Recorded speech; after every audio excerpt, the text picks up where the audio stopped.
नमस्कार दोस्तों, रेडियो पिटारा के इस खास प्रोग्राम में हम हमारे कृषि विशेषज्ञों से बातचीत करते हैं और आज के हमारे मेहमान हैं स्वप्निल चौधरी, जो कि हरियाणा के एक वैज्ञानिक हैं और आज ये हमें पराली प्रबंधन के बारे में बताने वाले हैं। तो आइए इनसे बातचीत का सिलसिला शुरू करते हैं। स्वप्निल जी, मैं चाहूँगा कि आप थोड़ा सा हमें अनुदान के बारे में भी बताएं कि जो पराली प्रबंधन से जुड़ी मशीनें हैं इनके ऊपर सरकार क्या अनुदान दे रही है। तो अगर कोई किसान भाई है वो व्यक्तिगत रूप से अगर खरीदना चाहता है इनको, तो पिछले 2 साल से जो इस योजना के अंतर्गत बांटा गया, मैं उसकी बात करूंगा। आगे भी शायद ये योजनाएं लगातार रहेंगी। तो पिछले 2 साल में 40% जो है आपका अनुदान है, ये जो है व्यक्तिगत रूप से दिया गया है। और अगर आप कस्टम हायरिंग सेंटर या सेल्फ हेल्प ग्रुप, अगर आप एक समूह बना के अगर सरकार को प्रेषित करते हैं, तो इसमें आपको 80% तक अनुदान दिया जाता है इन मशीनों के खरीदने पे। और किसान इस अनुदान को प्राप्त कैसे कर सकता है सर?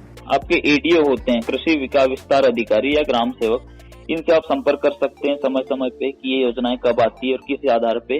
हो सकता है कि कुछ क्षेत्रों में इसके अनुदान की क्या है, इसमें जो लागत है या कीमत है वो निश्चित रहती है कि सरकार कितना पैसा दे रही है। तो उस आधार पे क्षेत्रों के हिसाब से कहाँ ज्यादा पराली का जलदहन हो रहा है या कहाँ कम है, तो उस हिसाब से वो सब्सिडी इसको बांटी जाती है। तो हो सकता है किसी क्षेत्र में कम आए, कम ज्यादा है, बट निश्चित रूप से सरकार इसमें अनुदान दे रही है। सर, अभी आपने बातचीत में 7-8 मशीनों के नाम लिए जो कि पराली प्रबंधन में इस्तेमाल हो सकते हैं। तो मेरा सवाल आपसे ये है कि ऐसे में किसान कैसे चयन करे कि उसके लिए कौन सी मशीन ज्यादा बेहतर है? उसके बाद आता है कि मशीनें तो बहुत सारी है आपको, लेकिन आप चयन कैसे करें? तो किसानों को सारी मशीन एक साथ लेने की जरूरत नहीं है। आपको बस ये पता होना चाहिए कि आपके खेत में कौन सी वैरायटी आप लगा रहे हैं धान की। उस वैरायटी के हिसाब से आपको पता होगा कि पराली का लोड कितना होता है, मतलब प्रति हेक्टेयर आपका कितना पराल होता है। ये 4 टन से लगभग 14-15 टन तक भी हो सकता है, अलग अलग वैरायटी पे डिपेंड करता है। तो आपको देखना है कि अगर आप कम ऊंचाई वाली फसल लगा रहे हैं धान की, तो इसमें पराल निश्चित रूप से कम होगी। हो सकता है 4 टन हो या 5। तो इसमें आपको सीधे जीरो टिल ड्रिल या आपका हैप्पी सीडर, यही मशीन, कोई एक मशीन ही पर्याप्त है आपकी जुताई और सीधे बिजाई के लिए गेहूं की।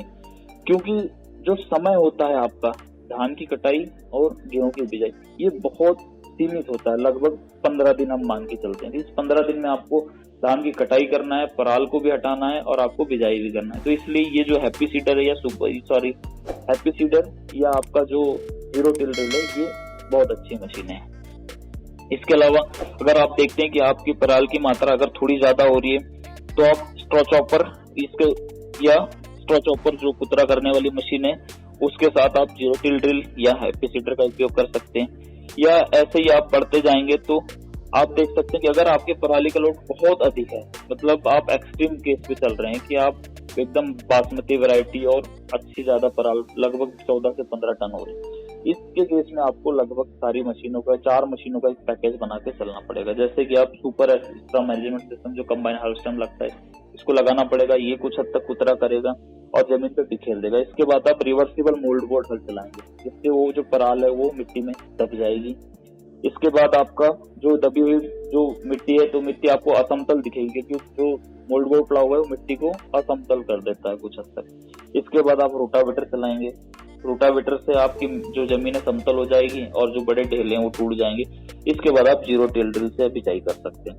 तो यही है कि आप जैसे जैसे पराल जितना होगा उतना ज्यादा आपको मशीनों का उपयोग करना पड़ेगा और आपको थोड़ी ज्यादा लागत लगेगी। इसकी लागत की अगर बात करें तो आप अगर 1 एकड़ की बात करते हैं, तो ये 1000 से लेके 3,500 से 4,000 रुपए की लागत में आप इसका प्रबंधन कर सकते हैं। स्वप्निल जी, मेरा सवाल आपसे ये है कि पराली प्रबंधन को लेकर सरकार जो है मशीनों पर अनुदान भी दे रही है और इसको बढ़ावा भी दे रही है। साथ साथ ये सेहत के लिए नुकसानदेह है, ये सबको पता है। लेकिन इसके बावजूद भी जो है किसानों के साथ ये समस्या बार बार देखने में आई है कि पराली फिर भी हर साल जलाई जाती है, जिसकी वजह से दिल्ली में पॉल्यूशन होता है।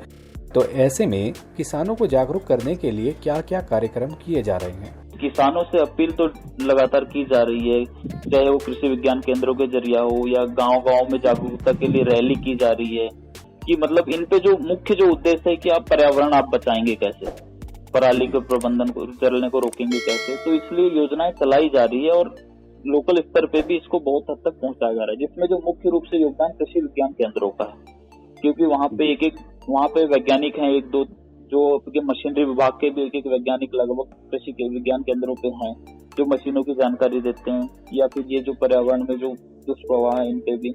और इसके अलावा जो आपके कृषि विश्वविद्यालय हैं हर राज्य में प्राय है, ये कृषि विश्वविद्यालय इसको मुख्य रूप से इनिशिएटिव ले रहे हैं कि कैसे इनको किसानों तक बातों को पहुंचाया जाए। इसके अलावा मॉनिटरिंग भी हो रही है, पुलिस भी मतलब सर्विलेंस में लगाई जाती है उस वक्त ये जो पराली किसी क्षेत्र में जल रही है तो उन पे तुरंत एक्शन हो, या कैसे भी उनको समझाई दी जाए किसानों को कि ये ना जलाएं, क्योंकि किसान है उनको तो लागत और मुनाफे से मतलब होता है थोड़ा कि आपको मुनाफा ज्यादा चाहिए। वही बात है ना कि किसान सोचता है कि हमको तुरंत इसका रिजल्ट मिले, लेकिन ये हमारा पॉसिबल नहीं है क्योंकि ये पराली 1 साल है 2 साल, लगभग आपको 3 से 4 साल का जमीन को समय देना पड़ेगा। इस साल अगर आपने दबाया उसको, लेकिन ये भी है कि आप सारी पराल तो दबा नहीं सकते, ये भी मैं मानता हूँ। तो ये हो सकता है कि आपकी जमीन की जितनी कैपेसिटी उतनी तो दबाइए, जितनी मतलब लगभग 1 हेक्टेयर में अगर 5 से टन हो रही तो निश्चित रूप से इतनी पराल तो मिट्टी में मिलाई जा सकती है हर साल। जो अतिरिक्त हो रही है उसको थोड़ा हटा दें, तो ये थोड़े समय बाद आपको इसका रिजल्ट मिलेगा। हो सकता है 3 से 4 साल का समय लगे, लेकिन ये आपको इसके बाद आपका रिजल्ट मिलेगा कि ये कितनी उर्वरक शक्ति। निश्चित रूप से किसान जो है जो डीएपी डालता था शायद वो 1 हेक्टेयर में 2 से 2.5 कट्टे डाल रहा है, तो वो लगभग उसका 70% पे आ जाएगा और 4-5 साल में आधा डालने पे आ जाएगा और धीरे धीरे हो सकता है वो खत्म भी हो जाए। तो बहुत बहुत शुक्रिया स्वप्निल जी, आपने रेडियो पिटारा को वक्त दिया और हमें वक्त देने के लिए हम आपके बहुत बहुत शुक्रगुजार हैं। ठीक है सर, कोई दिक्कत नहीं। उम्मीद है आपसे आगे भी बातचीत होती रहेगी। ओके। तो दोस्तों ये थे स्वप्निल चौधरी जी जो कि हमें पराली प्रबंधन के बारे में बता रहे थे। उम्मीद है आपको इनके द्वारा दी गई जानकारियां पसंद आई होगी। आप सुनते रहिएगा रेडियो पिटारा, मिस्ड कॉल लगाओ, सुनते जाओ।